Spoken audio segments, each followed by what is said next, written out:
কৃপা করেন। শ্রীহরি এতটাই দয়াময়, কি বলছেন? শ্রবণকারীর চিত্তে করেন আশ্রয়। যারা ভাগবত কথামৃত শ্রবণ করবেন, ভগবান শ্রীহরি সেই ভক্তের চিত্তে, সেই ভক্তের হৃদয়ে গিয়ে আসন গ্রহণ করেন। এই জন্য শ্লোকটি ছিল কি? সদা সেবা, সদা সেবা, সর্বদা সেবা করা উচিত। কি? শ্রীমদ ভাগবতী কথা, সবসময় ভাগবত কথামৃত সেবা মানে ওই আস্বাদন বা শ্রবণ করা উচিত। তারপরে কি বললেন? যস্য শ্রবণ মাত্রেণ হরিশ্চিত্তং সমাশ্রয়েৎ। অর্থাৎ সেই ভাগবত কথামৃত শ্রবণ করা মাত্রই শ্রবণকারীর চিত্তে গিয়ে আমার ভগবান শ্রীহরি মদনমোহন আসন গ্রহণ করে। তাহলে আগে কি মদনমোহন ভক্তের চিত্তে বা হৃদয়ে ছিলেন না? আমরা তো জানি সর্বজীবে ভগবান শ্রীহরি অধিষ্ঠান করে। আগেও ছিলেন, কিন্তু তিনি প্রকটিত অবস্থায় ছিলেন না, সুপ্ত অবস্থায় ছিলেন। কিরকম? সংসারী জীব কি করেন?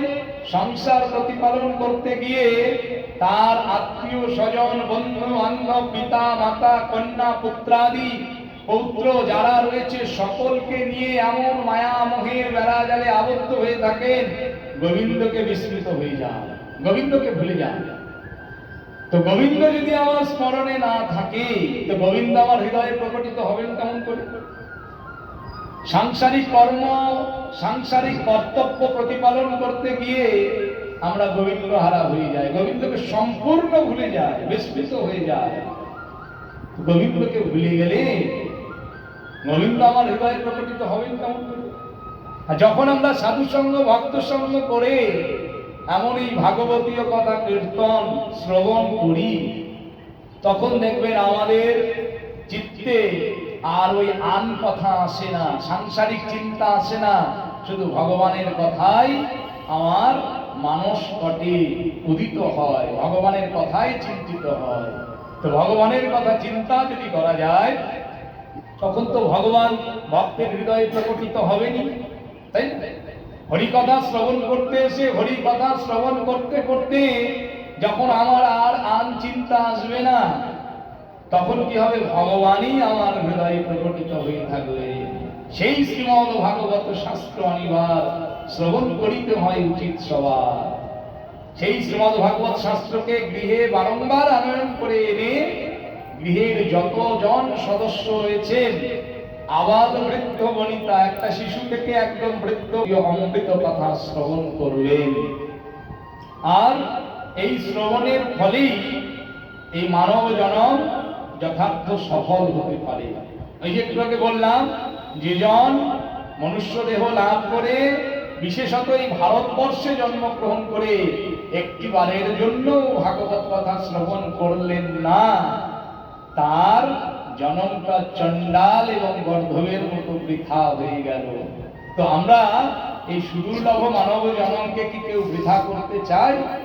নিশ্চয়ই কেউ চাই। সেজন্য যখনই যেখানে ভাগবতীয় কথা, হরি কথা আস্বাদিত হবে, আমরা সকলে সেই স্থানে সেই সাধু সঙ্গ, ভক্ত সঙ্গ করে আমরা হরি কথা অমৃত শ্রবণ করব। শুধুমাত্র পদ্ম পুরাণের একটি নির্দেশ ভক্তদেরকে মানতে হবে।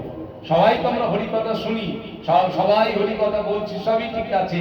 একটি নির্দেশ করেছে পদ্ম পুরাণ, অবৈষ্ণবাং মুখদ্গীর্ণং পুতং হরি কথামৃতম শ্রবণং নৈব কর্তব্যং সর্বোচ্ছিষ্ট যথাপয়। পদ্মপুরাণ পরিষ্কার বললেন, অবৈষ্ণব ব্যক্তিদের মুখ হতে উদ্গীর্ণ হরি কথামৃত কখনোই শ্রবণ করা উচিত নয়, কখনোই উচিত নয়। এখন দেখবেন, এখন অনেকেই এই ব্যাসপীঠে বসে, ব্যাসস্থানে বসে হরি কথা বলছেন, যারা হয়তো গুরু কৃপা লাভ করেননি, যারা গুরুদেবের নির্দেশই পাননি। এটা উচিত নয়, অনুচিত কাজ। কারণ এই ব্যাসাসনে বসে হরি কথা বলতে গেলে যোগ্য ব্যক্তিকেই হরি কথা বলতে হয়।